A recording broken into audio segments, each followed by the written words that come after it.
U.S. President-elect Joe Biden introduced top cabinet picks for his national security and foreign policy teams. U.S. media reported that Biden's picks signal a shift from Trump's America First policy to a return to global engagement.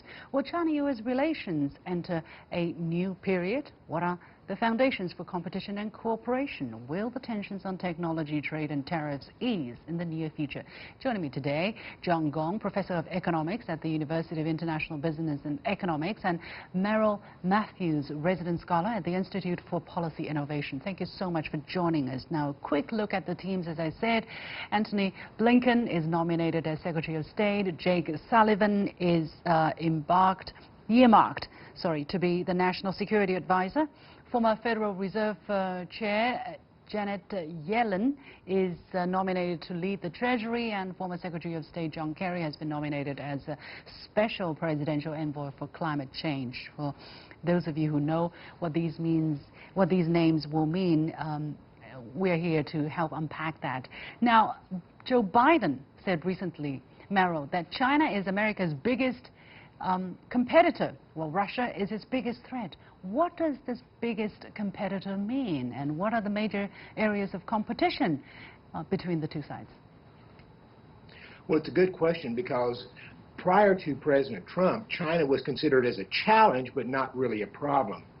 President Trump changed that perception to China being one of our biggest problems the country faces.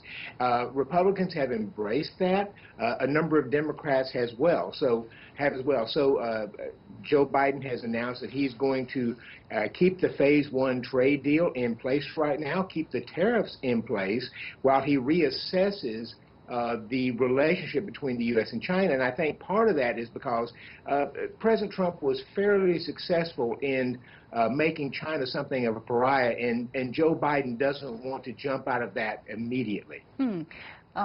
John, your perspective on the same question, from Trump's adversary to the biggest competitor, what does that mean in terms of reference to China-U.S. ties?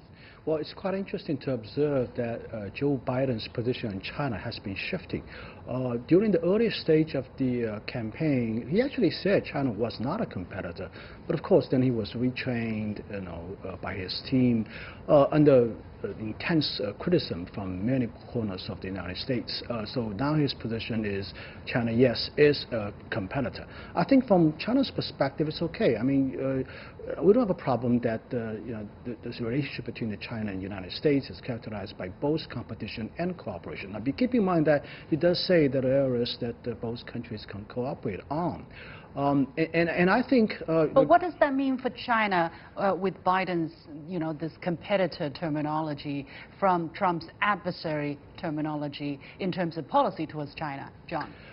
Well, I think what it means is that there are areas that we can cooperate, and there are areas that we have competing interests. And for areas of competing interests, I think we should come to the table and negotiate and work out some kind of a deal here. For example, with respect to tariffs, Biden is on a record for saying that he's opposed to tariffs. As a matter of fact, he said this during one of the presidential debate. But that doesn't mean that he's going to take the tariff right away, and more so without any conditions. So my guess is that what he's saying just a few days ago, that he will not take the tariffs right off, is probably a reflection that he wants to talk to China in exchange for some kind of concessions, I guess. Let me bring out what Yellen said the other day at the Asian Financial Forum. Actually, she said that there are some valid trade issues with China and perhaps with Europe, but we've always approached dealing with these issues in an orderly way, respective of WTO principles and long-established principles of trade. So, Merrill, how do you interpret that? Does that mean that the trade frictions or the trade war will be on still, but things will be resolved in the multilateral setting? I think, first off, it will be resolved in the multilateral setting. Joe Biden wants to get back to the multilateral approach, along with the notion that we have partners that we're working with, whereas Donald Trump tended to be unilateral. He liked to keep everyone guessing. no one knew, including many of his ministers, exactly what was going to happen next. But I think there will be some changes. There are still issues with intellectual property and tech transfer. I think those are going to stay there. But Joe Biden is going to stress climate change issues, I think, more importantly, and labor issues. And typically, Democrats have been more concerned about human rights issues, whereas Donald Trump did not make human rights issues a serious concern. So I think some of the negotiations will change their focus as we move forward.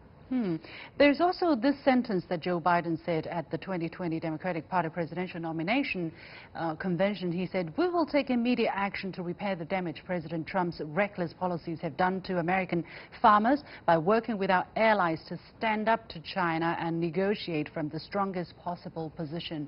John, do you think his position has shifted from this one?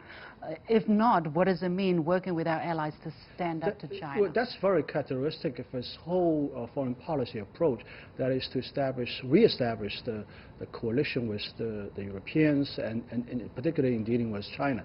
So I think on one hand, this is his first priority to repair the relationship across the Atlantic. But at the same time, I think he's also very keen on, carrying out some of the President Trump's older tactics in terms of, pushing China to buy more things, particularly to help with the farmers in the Midwest. So I think, that means that he's not going to repel the first phase trade agreement right away. I think very likely he's going to continue that approach, and that's fine from China's perspective. I think, we're going to buy some more things from America that we really need, but certain things should be renegotiated. For example, the energy commitment, purchase energy products.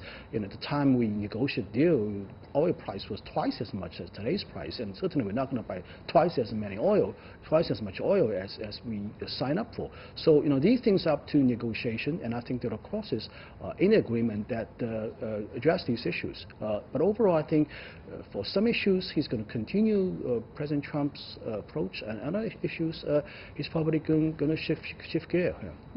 But how possible, how realistic for Joe Biden to carry out his China policy or framework or strategy, given that the U.S. domestic politics is in quite a polarized state, in quite a big mess, if I may, to say it like this. The U.S. economy has been hit so hard by COVID-19, and he still has this huge task, right, to bring about the trend of infection and death. So, Meryl, how do you look at the restraints that the domestic situation may have on Joe Biden's China policy and practices? That's an important point, because at this point we do not know yet who controls the Senate. There will be an election in Georgia on January 5th, and 2 senators will be voted on there. If Republicans retain control of the Senate, that's going to hamper some of Joe Biden's approaches. And as I mentioned, Republicans have become much more critical of China than they were in the past. And so Joe Biden may not have the freedom he might want if Republicans retain control of the Senate. So the domestic politics are big here, and Joe Biden sort of is stepping carefully here, because he knows that an anti-China sentiment has come into America, and he doesn't, for political concerns, he doesn't want to sort of step on that, but he wants to move forward. Okay. Many thanks. We have to leave it there to Meryl Matthews and John Gong. With that, we wrap up this edition of The Point with me, Li Xin. As always, you can follow me on Facebook and Twitter using the handle Li Xin in Beijing. Thanks for watching. I'll see you on the next The Point with Li Xin.